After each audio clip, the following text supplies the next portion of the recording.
Hai, balik lagi sama aku di Story Lover.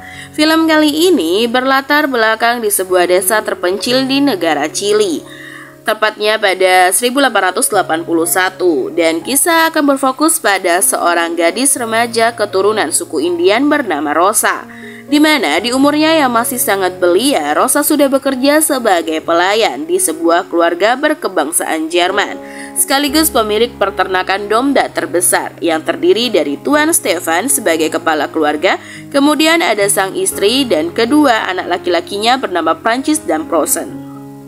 Penasaran dengan ceritanya? Langsung saja ke videonya. Cerita yuk!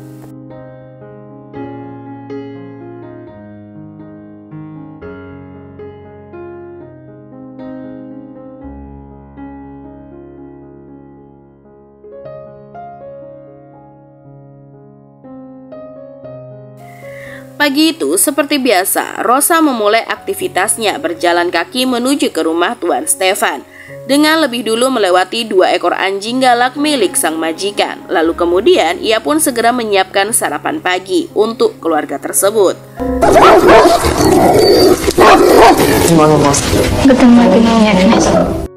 Setelah itu, Rosa lanjut kembali ke belakang dan ikut berdoa bersama-sama.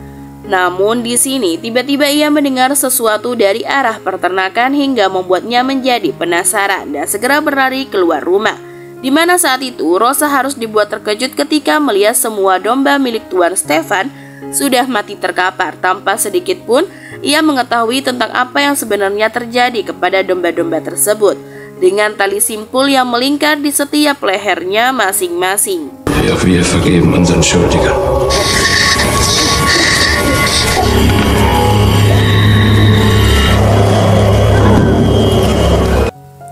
Hingga tak lama kemudian, ayah Rosa pun telah tiba di sana.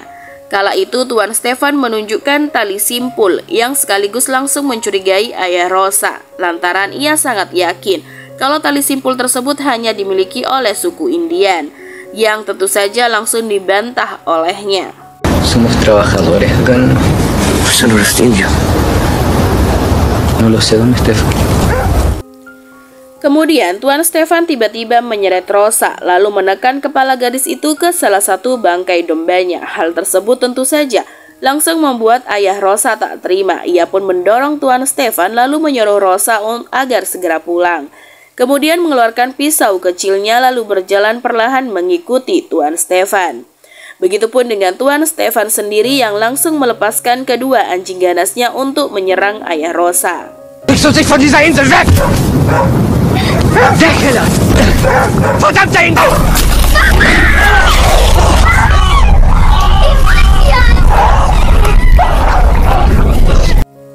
Bahkan tak cukup sampai di situ saja, Tuan Stefan pun dengan sengaja menahan agar gadis remaja itu bisa menyaksikan kematian ayahnya yang begitu tragis, tanpa mampu berbuat apa-apa.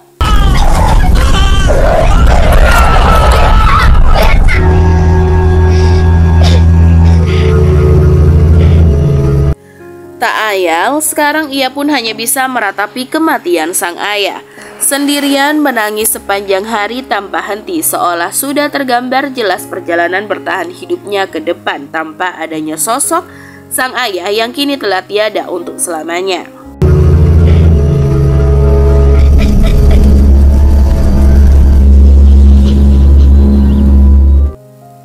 Keesokan harinya, tampak Rosa pun sudah berada di kuburan sang ayah untuk menancapkan salib di atasnya.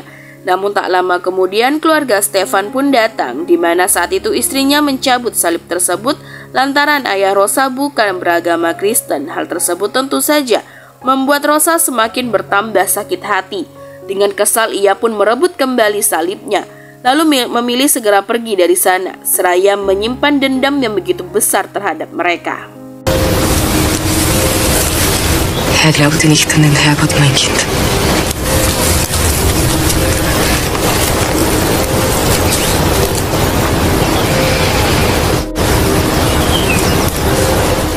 Singkat cerita, malam hari pun telah tiba. Saat itu, Rosa memilih untuk bermalam di dalam hutan sambil menyalakan api unggun. Sampai tak lama kemudian tiba-tiba muncullah seekor burung yang uniknya hinggap di dekat Rosa, hingga mereka pun saling menatap satu sama lain.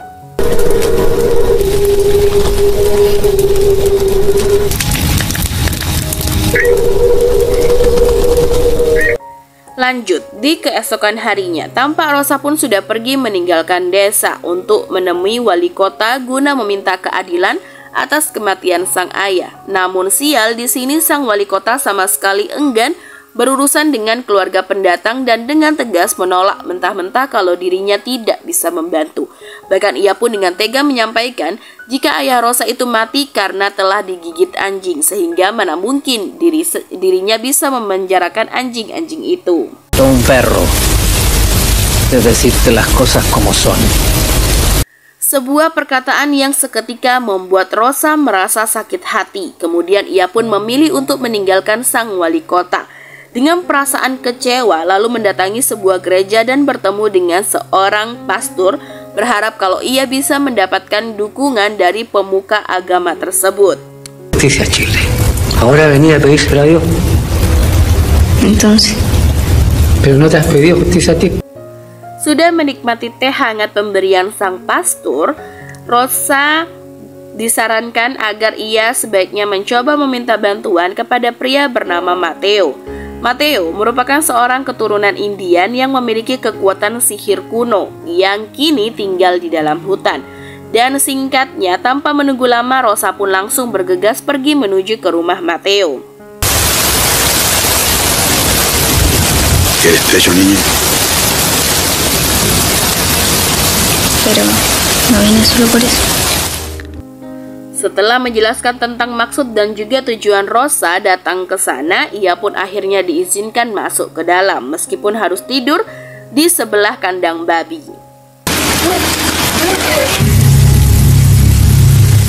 Di keesokan paginya, Rosa pun ikut membantu Matteo menjaring ikan di laut. Ia bertugas membersihkan ikan hasil tangkapan, di mana saat itu Matteo melihat kemampuan Rosa ketika menggunakan pisau yang tentu saja akan sangat penting untuk kedepannya. Lanjut, di malam harinya, Rosa yang saat itu hendak beristirahat, tiba-tiba ia pun melihat sebuah keanehan yang muncul ketika menyaksikan kawanan burung yang terbang sambil berputar-putar tepat di dekat pondoknya, di mana tingkah mereka seolah sengaja memandu Rosa untuk memasuki ke dalam hutan. Di sana ia melihat adanya sekelompok orang yang masing-masing membawa obor, berjalan masuk menuju goa.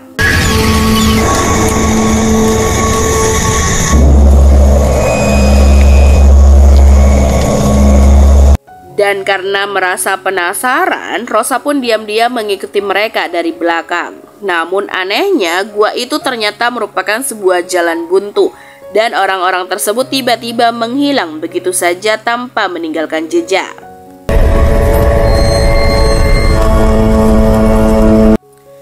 Di pagi harinya, Rosa yang masih bertahan di atas goa tiba-tiba melihat adanya seorang wanita tua yang berjalan tanpa busana dengan tali simpul panjang yang melingkar di lehernya. Sama persis seperti tali yang terdapat di domba-domba Tuan Stefan yang tewas tempo hari.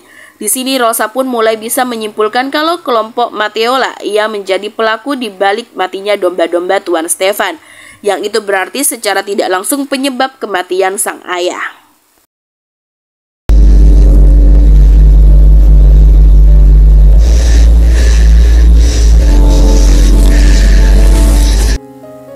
Saat itu Rosa kembali menemui Matteo yang sedang menjala ikan. Ia pun tampak begitu sangat marah dan meminta pertanggungjawaban Matteo atas kematian ayahnya. Namun karena merasa putus asa, Rosa pun nekat menenggelamkan dirinya ke dalam laut.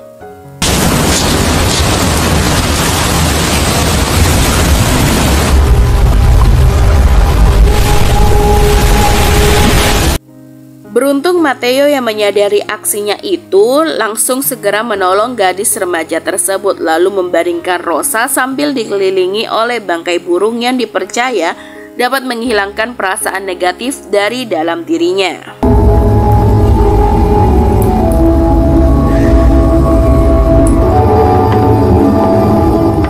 Setelah semuanya baik-baik saja, Matteo menjelaskan jika ayah Rosa mati bukanlah disebabkan oleh kelompoknya, melainkan sebagian besar pendatang asing memang sudah menyepelekan suku Indian. Seolah nyawa mereka pun sama sekali tidak ada harganya. Mendengar hal tersebut, seketika gejolak dendam Rosa pun kembali memuncak dengan hati dan jiwanya yang mulai dirasuki oleh kebencian. Lalu tanpa ragunya pun menyampaikan sebuah keinginan kepada Matteo jika dia ingin sesuatu terjadi kepada keluarga Stephen, yaitu sebuah penderitaan sebelum pada akhirnya kematian merenggut nyawa mereka. Justicia, le duele. El que lo mató. Voy a hablar con mi gente. Di keesokan harinya, didatangi oleh Aurora, yaitu si wanita tua yang sebelumnya sempat ia lihat ketika menarik tali simpul di tengah hutan. Rupanya kedatangan Aurora di sana ternyata permintaan dari Matteo langsung untuk mulai membimbing Rosa agar mengenal lebih jauh lagi tentang kekuatan sihir mereka.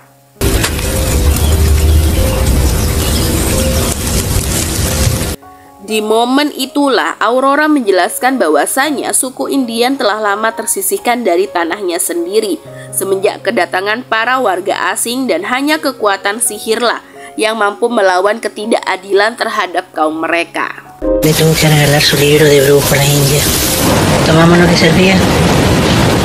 Tak lama kemudian mereka pun tiba di sebuah goa rahasia untuk memulai ritualnya, dan di waktu yang bersamaan, tepatnya di kediaman Tuan Stephen, istrinya baru menyadari kalau kedua putranya telah menghilang secara misterius. Bahkan anehnya, ia hanya mendapati 2 ekor anjing peliharaan yang sudah berada di kamar sang anak.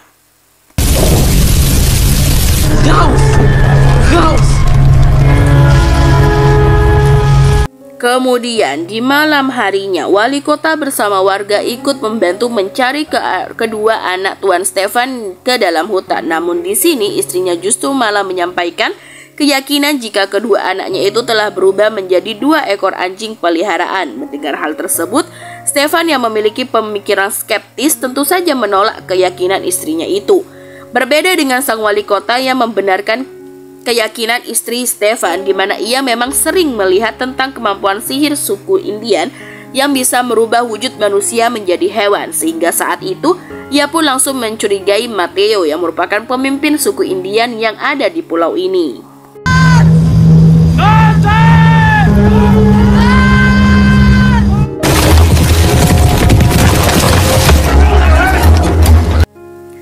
Dan di keesokan harinya, Matteo pun ditangkap bersama beberapa orang anggotanya. Mereka diperlakukan sangat kasar, dipukul, ditendang, dan dipaksa masuk ke dalam kereta kuda. Di mana saat itu Rosa pun hanya bisa melihat kejadian tersebut dengan pasrah, tanpa bisa melakukan apa-apa.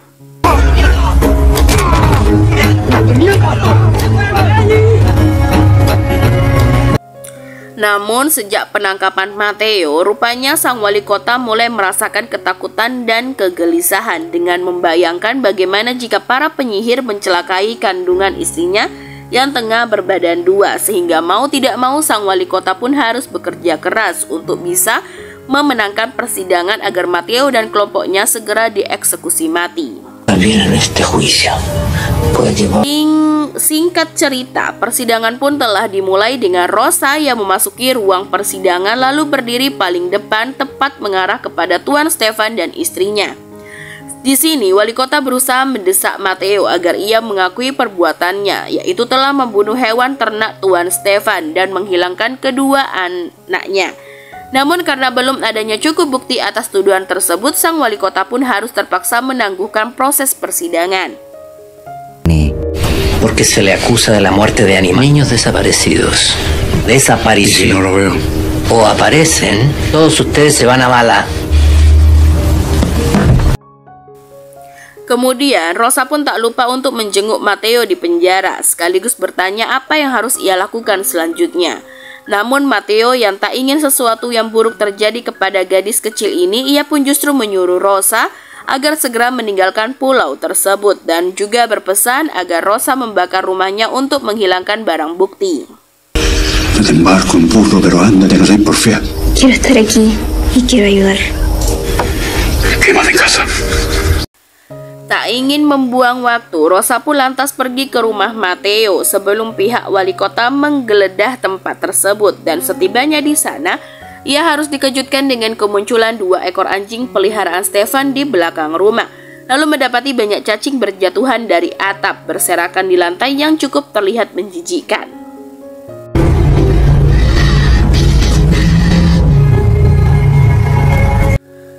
Merasa penasaran dengan apa yang ada di atap, lantas Rosa pun langsung naik untuk memeriksa lantai atas dan melihat banyaknya bangkai burung yang sudah mulai membusuk. Selain itu, Rosa pun menemukan sebuah gelang simpul kemudian mengambilnya, lalu segera membakar rumah tersebut sesuai perintah dari Matteo.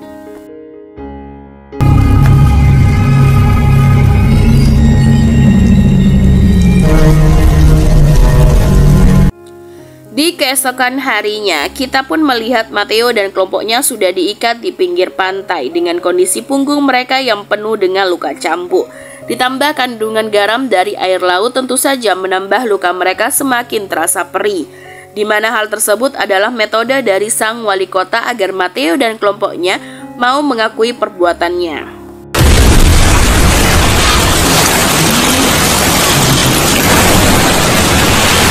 Tak lama kemudian, Rosa pun datang menerobos ke tengah kerumunan. Ia berusaha menolong Matteo, namun langkahnya harus dihadang oleh para penjaga. Di sini Aurora yang ternyata juga berada di tempat tersebut memberikan isyarat kepada Rosa agar ia segera ikut bersamanya. Di mana saat itu Aurora membawa Rosa masuk ke dalam hutan untuk melakukan sebuah ritual di dekat air terjun. Lalu menyuruh gadis itu memakan tanaman khusus.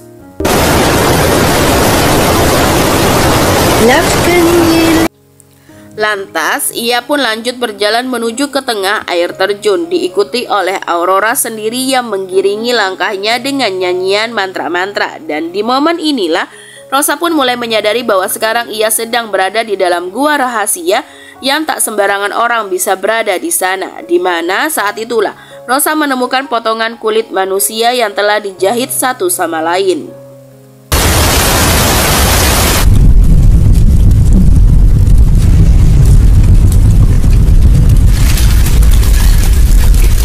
Di hari berikutnya, Rosa mengamati istri sang wali kota yang kali itu tengah berjalan di tengah derasnya hujan. Kemudian secara diam-diam ia pun lantas mengikutinya dari belakang.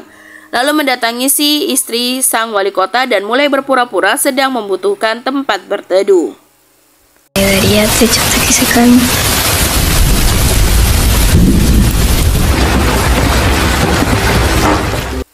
Setelah diizinkan masuk ke dalam rumah, ia pun mulai melancarkan aksinya, yaitu menyimpan sebuah barang di salah satu tempat tersembunyi sebagai cara untuk meneror keluarga sang wali kota. Kemudian selanjutnya Aurora mengikat potongan kulit manusia ke bagian perut Rosa yang tak lama kemudian tiba-tiba mereka dikejutkan oleh Stefan dan anak buahnya yang melemparkan batu ke dalam rumah.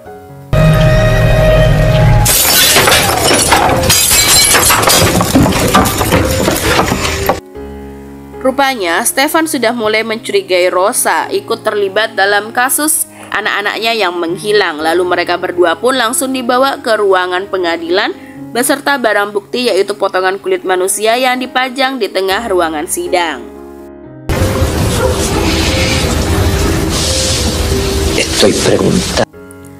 Di sini wali kota yang mencoba menginterogasi mengenai kulit manusia tersebut malah harus dibuat bingung dengan jawaban Aurora yang sangat sulit untuk dipahami. Sehingga persidangan pun dengan terpaksa harus ditunda lalu menjebloskan keduanya ke dalam penjara, bergabung bersama Matteo dan anggotanya.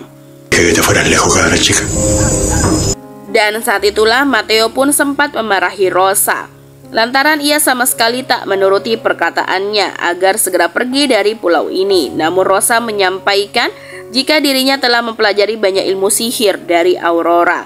Bahkan Matteo pun tampak dibuat terkejut ketika Rosa mengatakan kalau ia bisa masuk ke dalam goa rahasia, yang padahal tak sembarangan orang bisa masuk ke sana. Allá afuera fui bruja. La cueva. La miré. Si Singkat cerita, malam hari pun telah tiba dengan istri wali kota yang tiba-tiba merasakan kesakitan yang luar biasa diikuti oleh perubahan pada perutnya yang tampak membusuk, di mana hal tersebut merupakan sebuah pertanda bahwa sihir Rosa mulai bereaksi.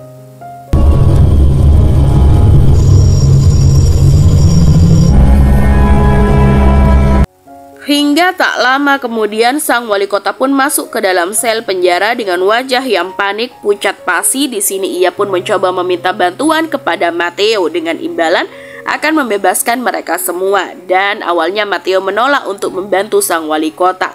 Namun saat itu Rosa menyanggupi dengan mengatakan bahwa dirinya dapat menyelamatkan istri sang wali kota.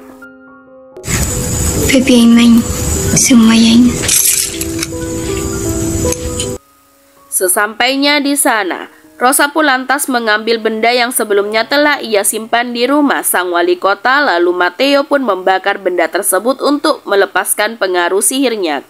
Kemudian Rosa pun mulai membantu persalinan istri sang wali kota, hingga pada akhirnya ia pun bisa melahirkan bayinya dengan selamat.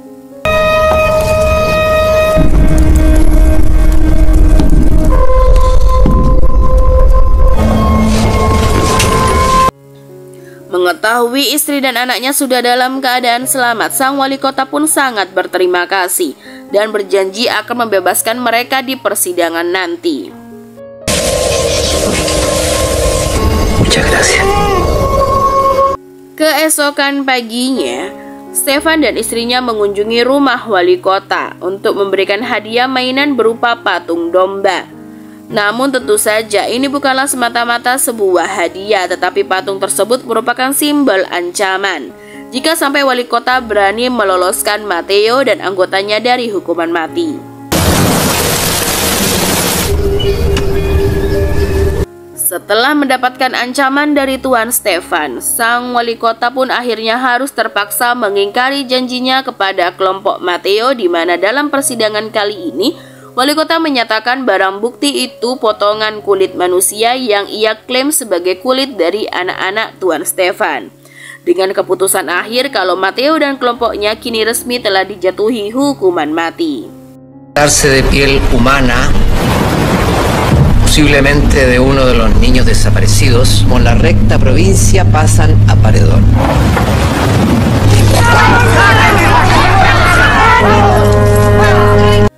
Keputusan persidangan itu rupanya langsung membuat Matteo terguncang hingga menyebabkannya mengalami kelumpuhan. Mendadak merasa putus asa lantaran telah dikhianati oleh sang wali kota.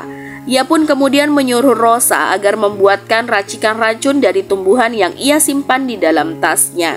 Hingga tak lama kemudian Matteo tanpa ragu untuk meminum racun tersebut. Sampai pada akhirnya pria tua itu pun perlahan-lahan menghembuskan nafas terakhirnya. Eres buena para los cuchillos. Siempre te voy a abrir, cabra chica.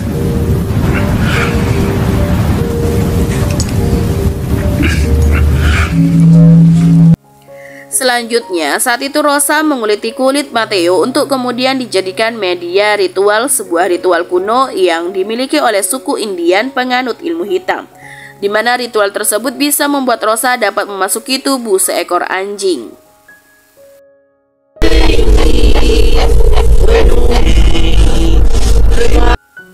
Dalam bentuk binatang itulah Rosa pun berjalan menyelinap masuk ke rumah wali kota sambil mengeram dan menggonggong, tepat di hadapan istri wali kota.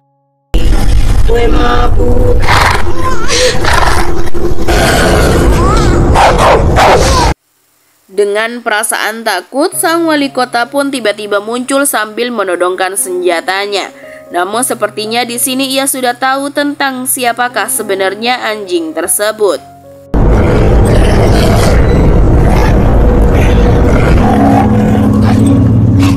Lantaran merasa takut, ia pun langsung mengeluarkan Rosa dan yang lainnya dari dalam penjara.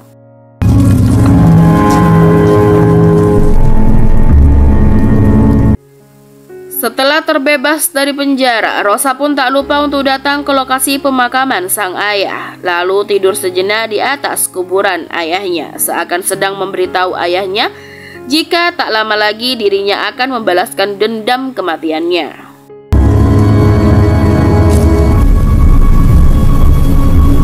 Dan di momen inilah Rosa pun sudah mulai merasakan kalau dirinya telah mewarisi kekuatan sihir kuno suku Indian. Juga terungkap jika anak-anak Stefan memang telah berubah menjadi anjing, di mana saat itu ia pun menggunakan kekuatan sihirnya untuk membalaskan dendam sang ayah dengan menyuruh anak-anak Tuan Stefan pulang ke rumah untuk menghabisi kedua orang tuanya.